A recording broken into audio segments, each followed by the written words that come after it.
이 영상에서는 동서양 영성 스승의 가르침과 개인적 배움의 자료들을 모아 까지 가는 단계들에 대해 설명하겠습니다. 영상을 끝까지 보시면 지금 겪고 있는 인생의 고통이 왜 반복되고 있는지 아주 선명하게 이해하게 되실 것입니다.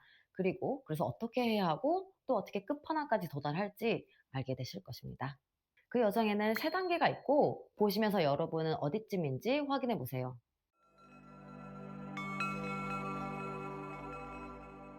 우리는 종종 깨달음을 고통이 없는 상태, 현실을 마음대로 창조하는 능력 혹은 초능력의 경지라고 착각합니다. 그런데 그것들은 사실 깊이 있는 여정의 일부일 뿐이에요. 왜 여러분의 마음 공부가 매번 실패하는지, 혹은 왜 긍정적 사고, 명상, 확언을 반복해도 삶이 변화가 없는지, 그 이유는 아직 첫 단계인 껍질에 머물러 있기 때문입니다. 이건 탓할 일이 아니에요. 대부분의 가르침이 바로 이 껍질 단계에서 끝나기 때문입니다. 하지만 그 너머가 있습니다. 그곳으로 가기 위해서 우리는 달걀의 구조를 닮은 우리의 의식을 알아야 돼요. 자, 여기 삶은 달걀이 있습니다. 이것을 썰어보면 크게 세 가지 파티로 나뉩니다. 껍질, 흰자, 노른자. 이것이 우리의 의식의 구조라고 봅시다. 첫 번째는 껍질, 의식적 삶, 빛과 사랑, 긍정입니다. 두 번째는 흰자입니다. 껍질 안에 숨어 있고 의식화되지 못한 무의식의 층이라고 볼 수 있습니다. 서양에서는 그림자라고도 불립니다. 상처, 억압된 감정이 이 안에 있습니다. 3번은 노른자, 핵입니다. 진정한 자아, 영혼의 핵심, 깨달음의 자리입니다. 그런데 대부분의 사람들은 껍질을 반짝이게 닦는 것에만 집중하죠. 긍정적인 생각, 좋은 에너지, 빛, 감사, 용서 등등. 하지만 껍질로는 노른자에 닿을 수 없습니다. 반드시 흰자를 지나야만 그 중심에 이를 수 있어요. 음양의 상징도 그렇습니다. 빛과 어둠, 그 둘이 합쳐져야 완전한 원이 되죠. 동그라미가 깨달음의 자리인 통합과 이중성의 초월을 뜻합니다. 그럼 이제 이 단계들에 대해 각각 좀 더 자세히 알아보겠습니다. 1단계, 무의식에서 깨어나기 시작하는 단계입니다. 이 단계에서 우리는 고통의 이유를 찾기 시작합니다. 우주, 끌어당김, 양자역학, 홀로그램 현실, 그리고 마음이 현실을 창조한다는 사실에 눈을 뜨죠.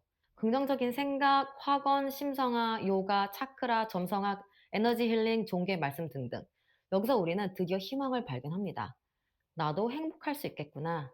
현실도 바뀔 수 있겠구나. 하지만 왜일까요? 현실은 쉽게 바뀌지 않고 늘 비슷한 고통이 결국엔 찾아옵니다. 그건 우리가 여전히 갈증에서 출발하기 때문입니다. 이게 무슨 말이냐면 이 단계는 여전히 회피에 기반한 선택, 즉 무언가를 싫어해서 다른 것을 원하게 됩니다.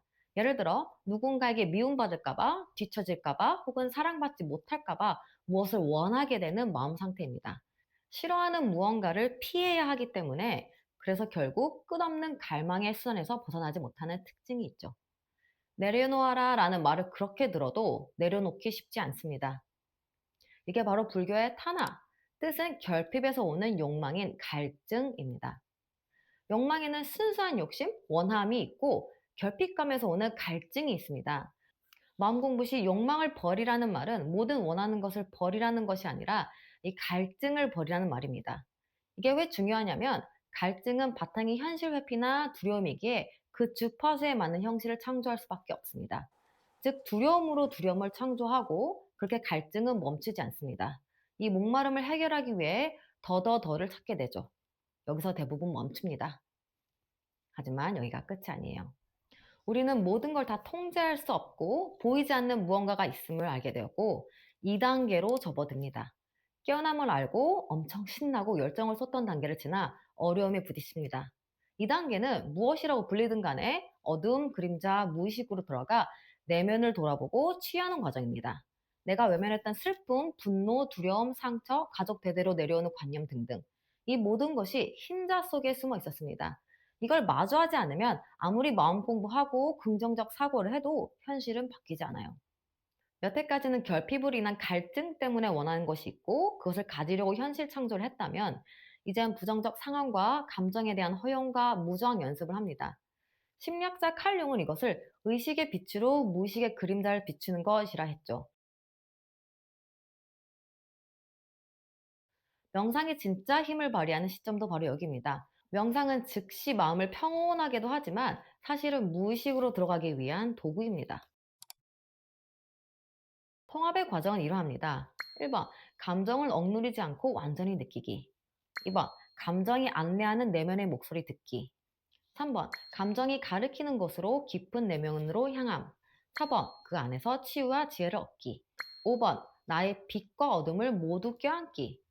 이분법, 옳다, 그르다, 좋다, 싫다 등등이 사라지고 내적 통합이 일어남. 이 과정을 지나면 욕망도 고통도 달라집니다. 어쩌면 여러분이 원하던 것도 사라질지 모릅니다.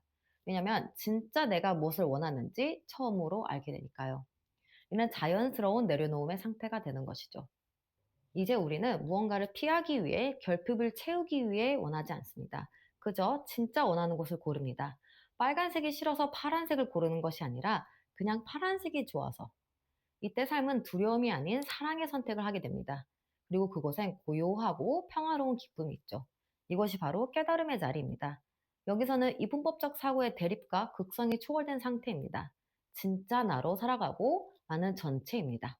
하지만 대부분의 마음 공부, 영성 교육이 빛에만 초점을 맞추고 있습니다. 긍정, 사랑, 평화. 하지만 그건 가면일 수 있어요. 진짜 성장은 그림자를 만나고 수용하고 사랑하는 것에서 시작됩니다. 그리고 주의하세요. 그림자를 정화해서 깨달아야지, 무의식 정화해서 행복해져야지 라는 이런 생각조차 전략이 되면 변화는 없습니다. 조건이 붙어 있기 때문이죠.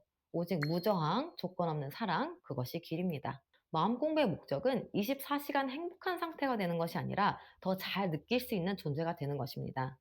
깨달은 사람들은 감정이 없는 게 아니라 감정을 저항 없이 느끼기에 평온한 것이고요. 삶에서 원하는 것들을 모두 가지고 그게 정말 다인 것처럼 살아가는 시대입니다. 하지만 그 원함이 갈증에서 온 것이라면 그저 계속 반복되는 굴레에 갇힌 것입니다. 그 순간은 짜릿하지만 오래가지 않습니다. 진짜 나가 뭔지 알고 진짜 나로 살면서 두려움이 아닌 사랑에 의해 선택과 창조를 하는 평온한 마음자리에 가는 것이 인생 게임의 끝판왕이 되겠습니다. 오늘의 이야기가 도움이 되셨나요? 지금 여러분의 단계는 어디인가요? 댓글로 공유해 주세요. 다음 영상에서는 욕망을 마스터하는 법에 대해 이야기해 볼게요. 좋은 하루 되세요.